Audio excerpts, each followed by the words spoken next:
We're seeing fluctuations in gold. I mean, since December, gold was like around 1,050, and now we're at 13 and change. Some people are out there saying that gold is going to be going down below 1,000. Other people are saying it's going to go much, much higher. What is your view on what gold and silver are going to do from this point on? Well, I think one thing we all have to remember is that it's not a freely traded market. It hasn't been a freely traded market since the 1960s, since the introduction of computers into the trading, our free market system.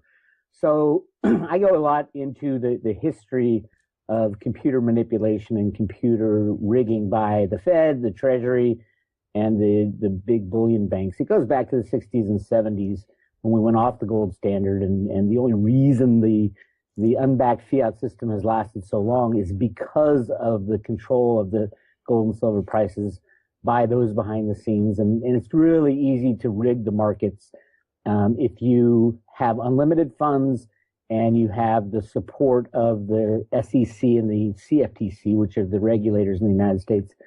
So that's what happened, has happened to our system, is that everything's been under the control of the manipulation by the Fed and the U.S. Treasury since the 60s and 70s. So you look at the prices today, and why does the price of silver go up or down, and why does the price of gold go up and down?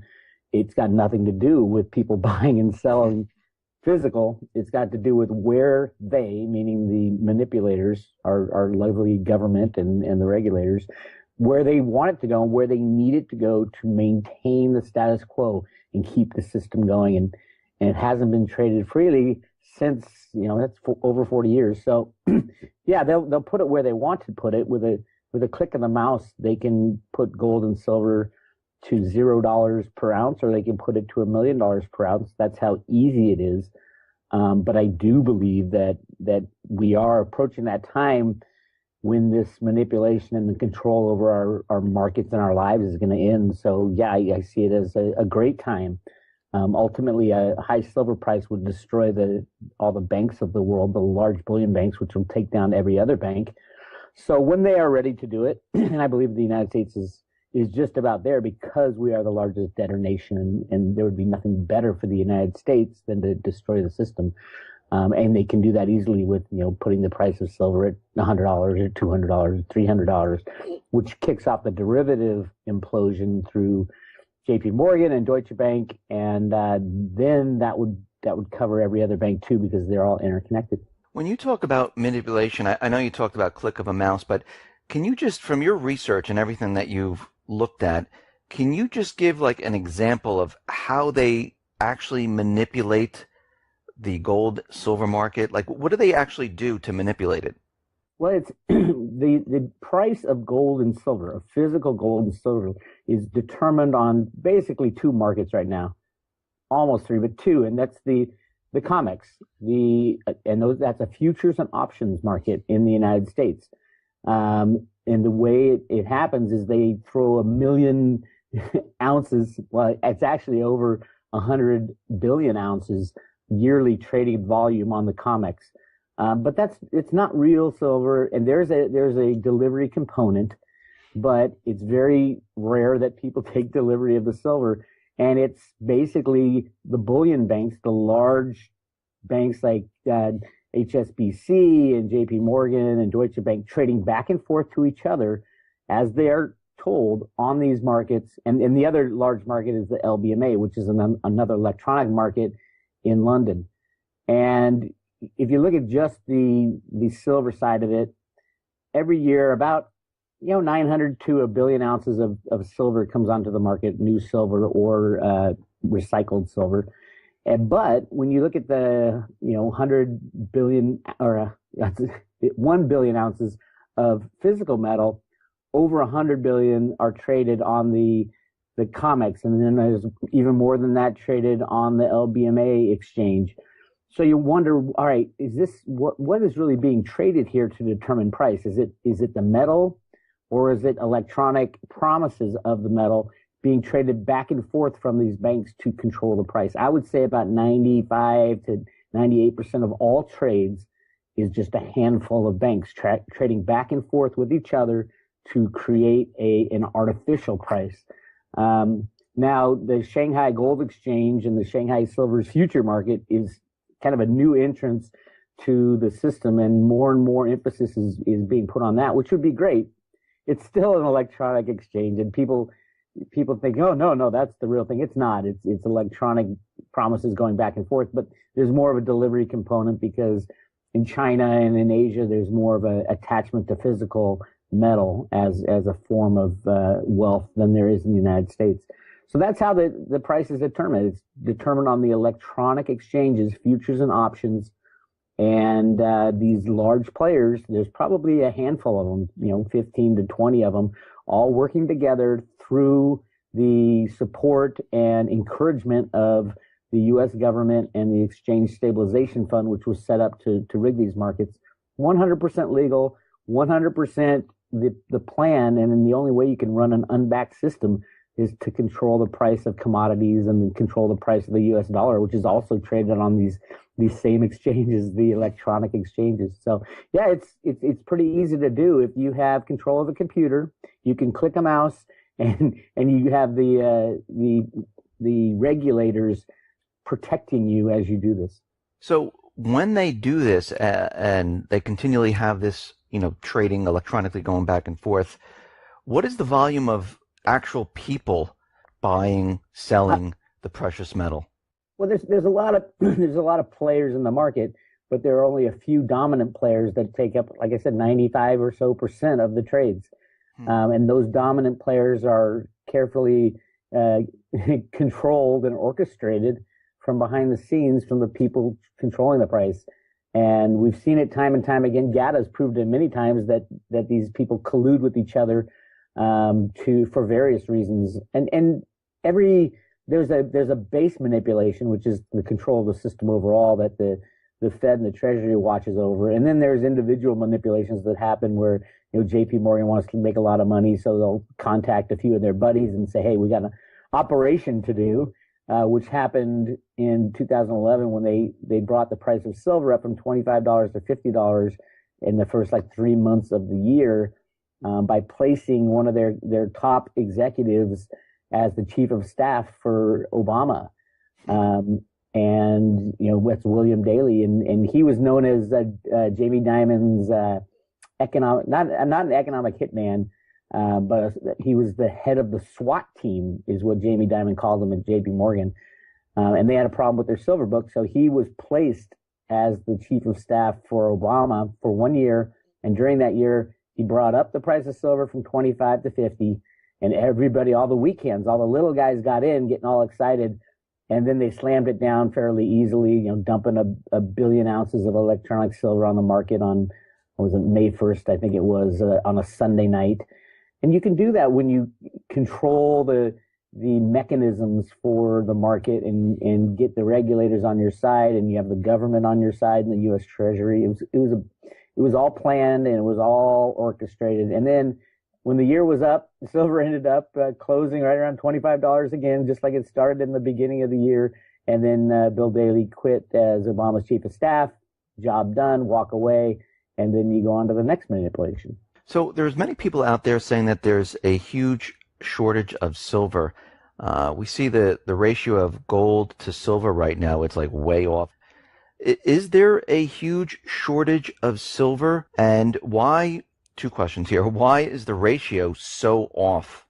Well, I think it's important to understand that in a free market, there should be no such thing as a shortage.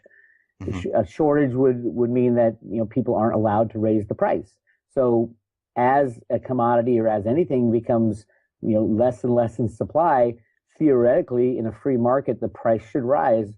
And as the price rises, the producers make more of it, more is entered, and you find some kind of price equilibrium after a while. And this works in a free market and has worked for centuries. The problem we have now is that it's no longer a free market.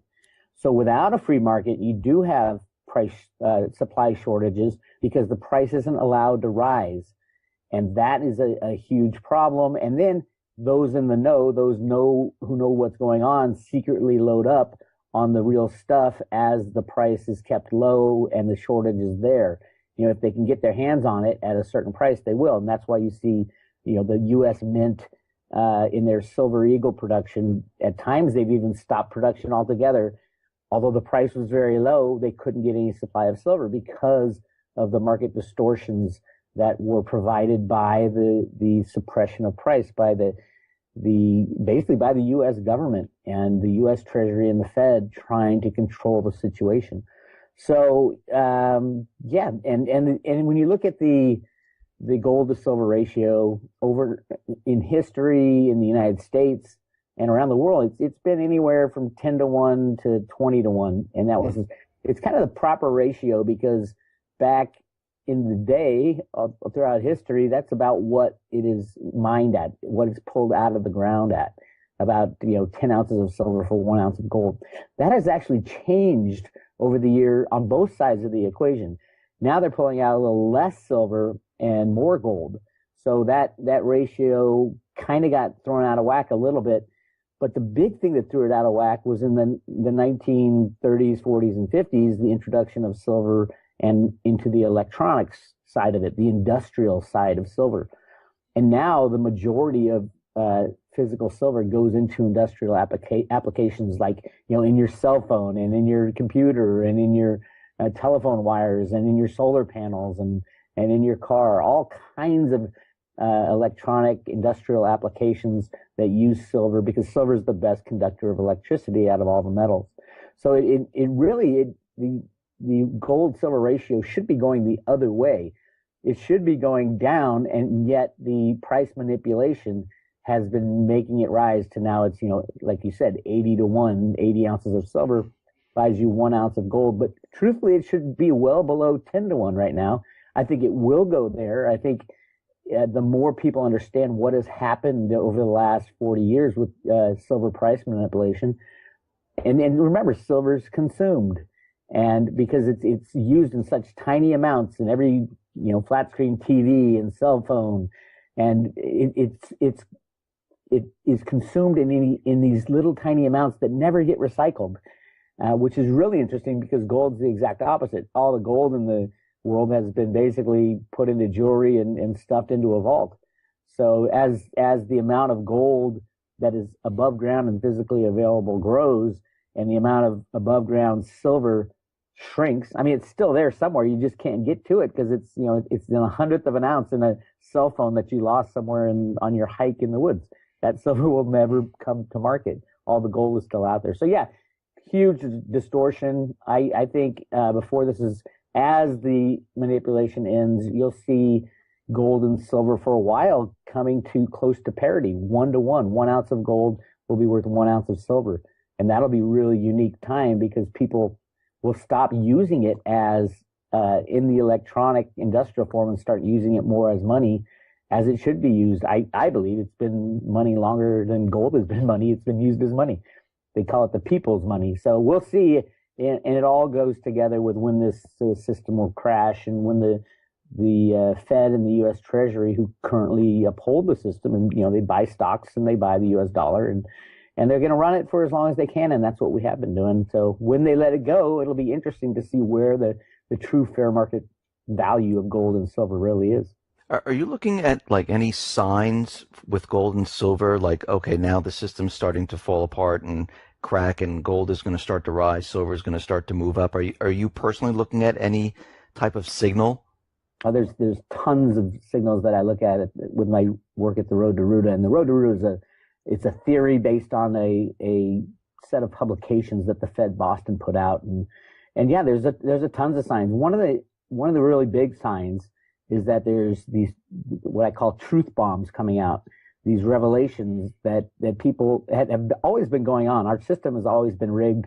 Our politicians have always been massively corrupt, but it was never shown to people. You weren't allowed to talk about this stuff in Congress or in the banks or at the Fed or on CNBC, and you aren't allowed to talk about all the rigging and manipulation and criminal activity that goes on in our government and in our markets. But now we're starting to see these revelations come out and like in email exposures, and you're even seeing our justice system being questioned openly about their honesty. And that's key, because people want to believe that we have the rule of law, and we are a just nation. And just saying that, we're exceptional, the American exceptionalism is real versus the reality of what really goes on behind the scenes without the rule of law, with all these, connected politicians getting off with doing literally anything they want, then the people start questioning, well, if our justice system isn't even, even they think they're above the law, then what kind of country do we have? And that's kind of part of what we're seeing with all these outbursts of riots, and the people are angry. But the key, I think, is the release of more of this information, more behind the scenes. Now, right now, it's, the Democratic Party and the Clintons and George Soros kind of getting exposed.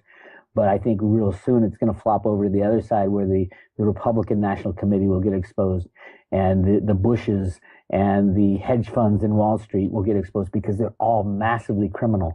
And once the people start seeing that, oh my God, it's not just, the Clintons, and it's not just the Bush family and the Republicans, and it's everything to even half of Congress has been completely compromised, and they get payoffs all the time. We're worse than a third world country. And that's the kind of thing that the American people won't stand for, because we do have there's an innate feeling that we should be above all this. We should be doing it the right way. This is America. This doesn't happen in America, things like that. And I think the people will stand up at that point, when it's just so blatant, in your face videos of Clinton talking about how, she's going to overthrow some government and secretly sneak arms into Libya and things like that. Those kind of things that it's undeniable on both sides. And it's not just the Democrats versus the Republicans, although they like to show that. I think it's a fight between what I call the good guys and the bad guys, even within government. So yeah, it's really, there's a lot of signs, and you're going to get these truth bombs over the next couple of weeks and months. And these truth bombs will really shine a light on what's really going on behind our backs. So what do you think is the biggest threat in America? You think the central bank is one of the biggest threats, or do you have any other opinion on who is the biggest threat in America? Well, my research into the central banks, and yes, there are bad people within the central banking system. I do understand that, and that's a huge part of the control of the bad guys over us. And my friends at GATA and I had a kind of a falling out, not a falling out, but just a difference of opinion, because with my Road to Ruta stuff, I show and I outline exactly what the Fed is trying to do by creating so much money, so much electronic blips. And yes, the Federal Reserve System is not needed. It was set up as a con, basically, by the banksters back in 1913. I go through reasons why it was set up. It's really interesting. But yeah, we don't need a Federal Reserve. We don't need debt money.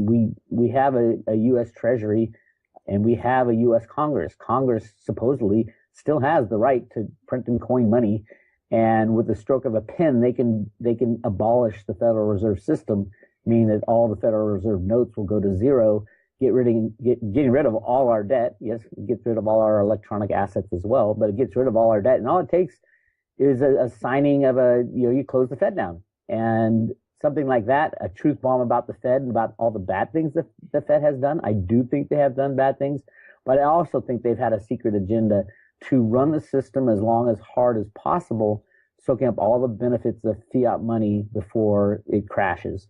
I think Alan Greenspan implemented this policy back in the early 1970s with a couple other guys. Paul Volcker was involved. Arthur Burns, who was the head of the Fed back then, and Greenspan's mentor. And those who don't know, Alan Greenspan was one of the original computer programmers who wrote the very first computer programs to run the financial system. He literally was the creator of electronic assets. Not like Al Gore when he said, I created the internet. But no, literally, Alan Greenspan created electronic financial assets. He even blames himself for the Y2K problem, because those are the programs that he wrote. And that's the reason why everybody in the mid 80s was asking, why is the world's biggest gold bug, Alan Greenspan, being put in charge of the Federal Reserve System? This was in 1987. Everybody was confused as to what was going on because Greenspan had always wanted to return to a gold standard. And through the work, the publications at the Fed and the work that I've done, I've exposed kind of a behind the scenes plot, just like the in the Wizard of Oz where the guy was pulling all the levers. This is the Federal Reserve Bank running the computer programs to run the system as long and hard as possible, build up your military, build houses, and run the monetary system to infinity and then implode it and go back to a gold standard. And that's the plan that they have going on. If you look at the new $100 bill, it's all gold on the right side of that bill, and right above the 100, it's part of the Declaration of Independence that talks about overthrowing your government when they get out of hand, and that's kind of where we are. Do you believe that the central bank, their whole agenda is not to improve the economy or help the dollar, get stronger? No, nor is Congress. Every time they say they're going to balance the budget or get spending in line, it's a lie. They do exactly the opposite, and it has been the plan, because the plan was to, if you went back onto a gold standard immediately back in the early 70s, or if you stayed on a gold standard, it would limit your ability to spend and build your infrastructure and build your military. So they didn't, and then they knew they would have to at some point, and that was the conclusion of the 1982 Gold Commission report that Ronald Reagan had established. Got all the smartest economists and gold bugs and people in the world and said, should we go back onto a gold standard? This was when inflation was going crazy and Paul Volcker had to jack the rates up to 20%. And the conclusion was, well, we think what the gold bugs are saying makes sense, but we think also that we can get the budgets in line and we won't have to go back onto the gold standard and we'll have more control if we just do it the way it is. So we'll just keep going until it implodes. So you would think they would, try to keep the budgets in line. But if you look at the amount of money printing that's gone on since 1982, it's really shot off the roof. And that was what the Federal Reserve Bank of Boston said in these documents that I uncovered, is that the only way back to a gold standard when you go off of it is to run the monetary system and print as much money as possible and destroy it through overprinting. And that's what they're trying to do. At the same time, they suppress the gold and silver prices to keep the game going. They buy the stocks, they buy the bonds, they support the U.S. dollar, and they can, with a computer, that's the ultimate power. You can click a mouse and do anything you want with the electronic price, because all our markets now are electronic prices of fictitious assets, trading back and forth with each other. The Fed trading back and forth with itself even. And Michael Lewis had a great expose on the flash boys that do this stuff, and he kind of drew the line at saying, well, our government's involved in it, and they're the biggest flash boys in the world because they invented electronic assets. They invented the very first computer programs that went into the rigging of the markets, and that was Alan Greenspan working at the Council of Economic Advisors for Ford, and he's been behind the scenes the whole time, clicking his little computer. He's still computer programs today, although he's getting he's up over 90, and you can tell by his interviews he's getting a little tired and is not as quick as he used to be. But he used to be brilliant, and no matter what people say about him, they call them bubbles, and they said you never know what the guy's saying. That was his job. His job was to keep everybody off the clues and away from the fact that our life has been under control of computer programs since the 1970s. Every single market has been controlled, and now the end game was always to end that control, in the computer control of the markets. What I think they miscalculated, these people who have run the system for so long, is that we're the ones who are going to have to live through the end game of this. They should have ended it back in the 60s after Kennedy was taken out. They should have exposed all the criminals and had a come to Jesus moment in the United States. Now here we are 50, 60 years later, and we have to do it. And it's not fair to us, but it just has to be done. We can't keep kicking this can down the road with computer manipulation. So BIX, if they're looking to crash the economy, why don't they just let it go? Why didn't they let it go in 2008? Well, I think the people weren't ready. I think the whole crash in 2008 was orchestrated by the Fed and by the Treasury. That was the plan.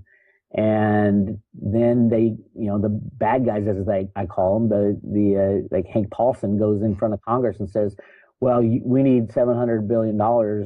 And then, obviously they leveraged it to 20 trillion or whatever they do in a fractional reserve system. But they went in front of Congress. And if you remember in 2008, the first answer out of Congress was no. They denied the bailout. The stock market crashed 50%. 3 days later, Paulson comes back and says, you have to give it or the world's going to implode.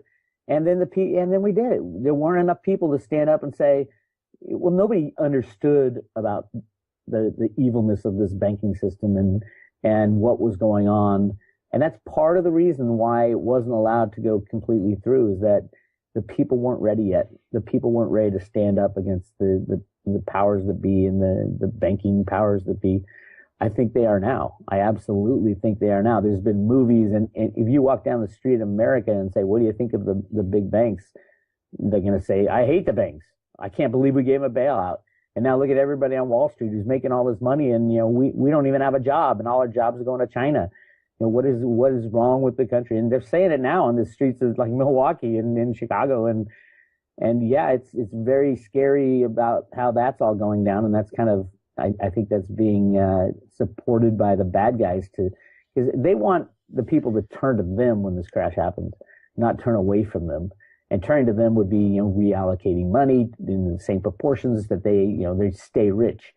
So yeah, it's a hard time, but this is the transition. This is something we need to go through. So the banks will crash again.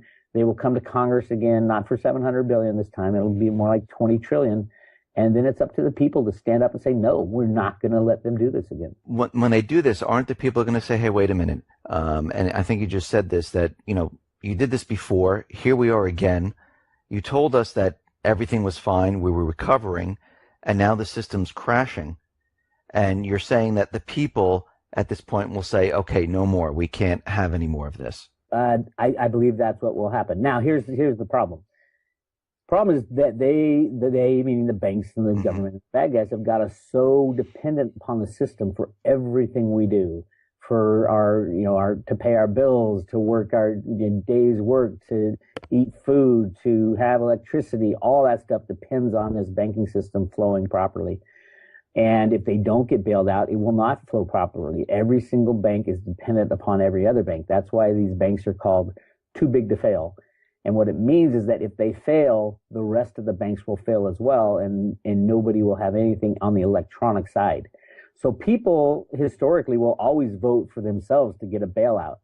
The problem now is that the banks have stuck us with this problem.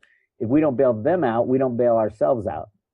So that's kind of where it is. But if you think about it, what is the biggest problem, financial problem these days, is debt. It's not that people have too many electronic assets. It's that there's too much electronic debt out there. And a crashing of the banking system will get rid of the electronic debt as well as the electronic assets. So that'll be really interesting if the banks go to Congress, which they will, through the Jack Lew, the Treasury Secretary, and say, that they need $20 trillion for this bailout this time. I think the initial reaction will be no.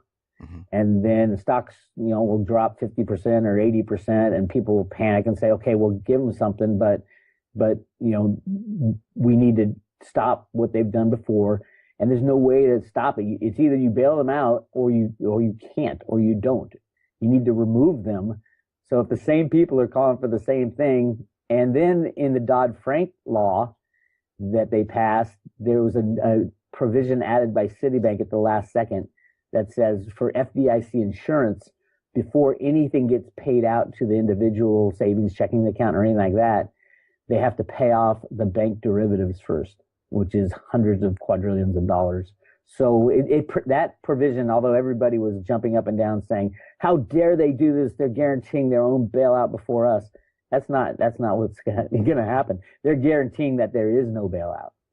That's what that is, because no way people are going to say, yeah, give the banks quadrillion dollars to cover their derivative bets, and then later we can get paid out for my $1,000 savings account FDIC insurance.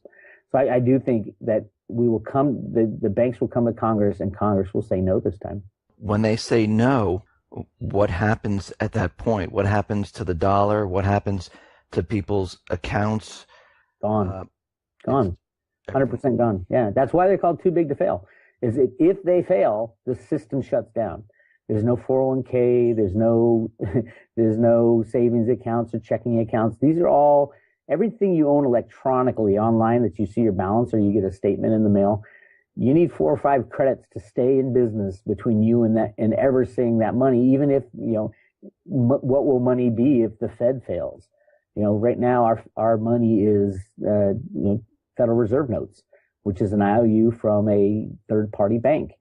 And all these different credits, meaning, your Schwab has to stay in business and Fidelity has to stay in business and, Midland Bank has to stay in business and it all revolves around the too big to fail banks and the system and the music keeps playing.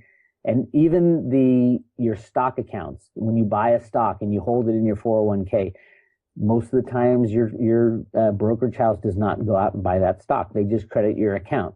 And they've been doing it for decades. And at the SEC, they call them failure to delivers. When a company like Schwab or Fidelity will purchase a stock, or you'll purchase a stock, but it will never be delivered to your brokerage company because there's so much going. It's like a game of musical chairs. Every day, every single day in America, over 300 million shares are not settled, meaning they take the money and they go gamble it themselves and they lend it to people to use margin accounts. And if the system stopped today, there'd be 10 to 15 actual true owners of each share of stock. That's how bad it has gotten. So the bad guys, as I call them, they want the system to crash just as much as the good guys, just for different reasons.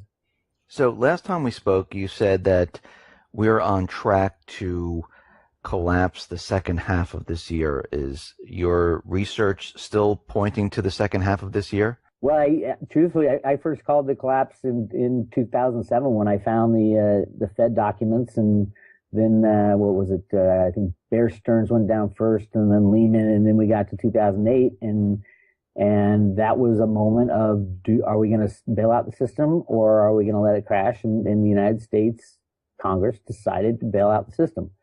Now, this time, I don't think we will have a bailout. And if you look at all the things that are happening, no matter what the stock market prices are, because the Fed buys that with a click of a mouse, it's the European sovereign debt that's collapsing now. And the big bank, the mother of all mothers, Deutsche Bank, the largest derivative holder in the world, they even this weekend said, we need a big collapse because the system is a mess. But yeah, they failed their latest stress test, although the the European regulators said there's no such thing as pass and fail on this test, but they failed, and they're the largest derivative holder in the European banks. I don't know what the actual number is. Nobody really does. We're thinking about $60 billion or 50 billion euros or trillion. Sorry, trillion with a T. But nobody really knows. And they say, oh, these are all offsetting each other. Well, that's all fine and dandy if they're offsetting each other. But if you go down, then, the other half of your $60 trillion derivative position will be defaulted on. So yeah, you go down, everybody else who owns a derivative goes down. So there is no real hedge in the derivative world anymore. So yeah, that's a lot of signs pointing there. And the United States is, we're holding things together by Scotch tape and computer market manipulation. And I think the plan is for the good guys and the bad guys. They both want it to crash before the election. And then it's like, all right, where do we go from here? That's the big question. And will these truth bombs that are coming out actually fully be exposed? Will we know everything? And I think to start a new system after this coming crash, we're going to have to know everything from every bank account a congressman holds in Panama or whatever place they hold them, to what has been done to us for the last 100 years. All the secrets that the government holds needs to be exposed for us to move forward. I think that's where we're approaching. So when this thing falls apart, you're talking about a reset. Well, no. No? A lot of people are talking about a reset. There's a Okay. lot of talk about like the Nestor Act, the National Economic Stability and Recovery Act that supposedly Bill Clinton signed in the 90s, getting ready for the crash after the dot-com stuff. And then you hear all about this hidden gold in Asia, and everybody has a different idea of how there'll be a reset of the system. And the people that are, saying, yeah, we need a reset are mostly people who have stuff. So it's the bankers who want a reset because that keeps the percentage of their wealth in line with everybody else. Yeah, if you devalue all currencies by 80%, they still keep their wealth because they own 80%.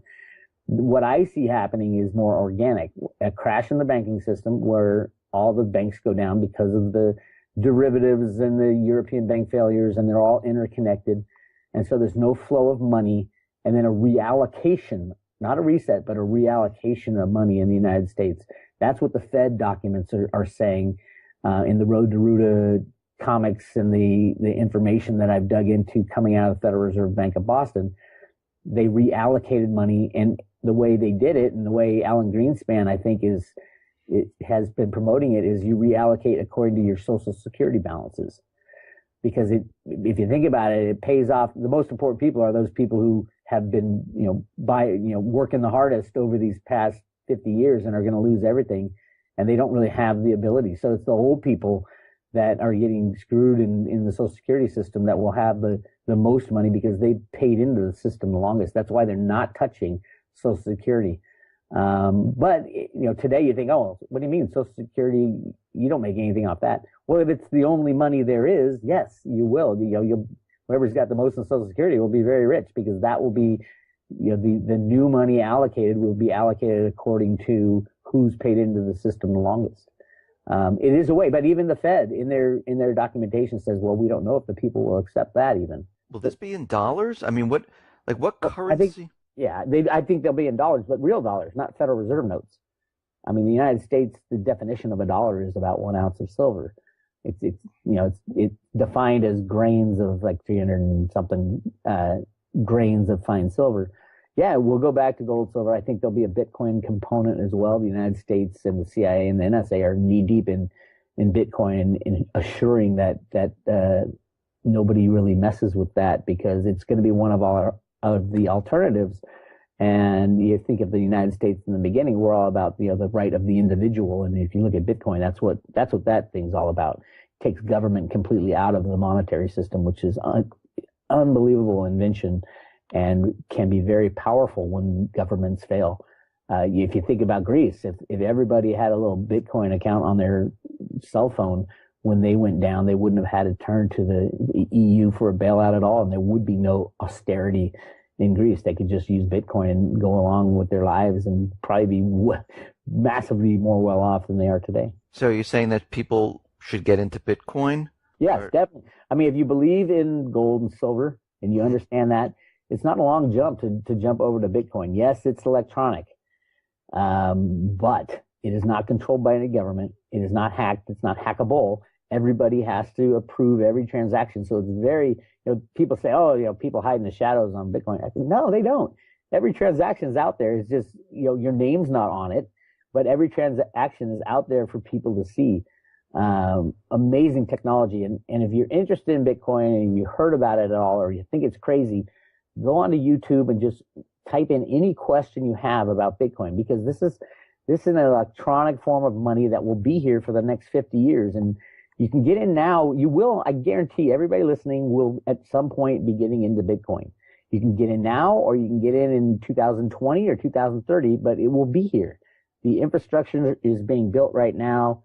I know a lot of people in the industry, and it's huge. It's gigantic, and they know what's about to happen to our fiat system. So Bitcoin and gold and silver will be the most likely tools to move forward as far as going back to a monetary system. I don't see any way that you can get enough people to agree to some kind of revaluation, because the people who want that are the people who are screwing up our system right now. the IMF and the World Bank and the central banks of the world, they're all talking about resets and revaluation of currencies. I don't think people will trust them at all, and they shouldn't trust them. So with Bitcoin, gold, and silver, you don't need to trust anybody else but what you have in your hand. So will Bitcoin be backed by gold and silver, or is that No need. There's no need no to need to back do it? Bitcoin. Okay. Bitcoin. The whole thing about gold and silver in the past, one of the many aspects of it is the scarcity factor. And that's why it's the only reason it works as money. It's scarce and it's durable. It's, you can go through the list of things that make a good money.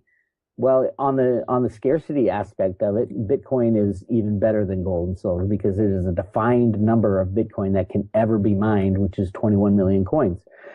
And it's divisible. I could give you a penny's worth of Bitcoin or a tenth of a penny's worth of Bitcoin today. So as far as Bitcoin needing to be backed by anything, it never will need to be backed by anything. Just like gold will never have to be backed by gold, and silver will never have to be backed by silver. They are assets. They are assets that have limited supply. We don't really know how limited the supply of gold and silver is.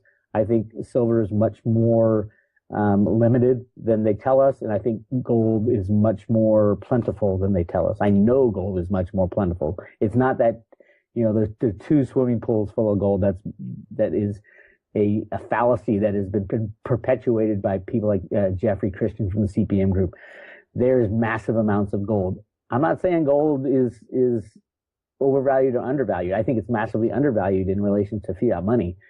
But there is a lot more gold, and the Fed documents show, kids walking up to a bank with 10 gold coins to cash in. Really interesting stuff. But you go back and all the hidden gold mines and Yamashita's gold, and there's been gold mined for a long, long time, and it's the De Beers family that came up with this.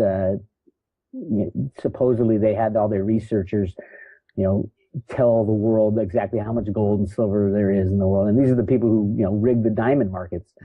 So that was GMFS back in the 60s. And they came up with a number, and then everybody's gone off that number, and it's complete baloney. And the United States has a lot of gold mines that they aren't tapping yet.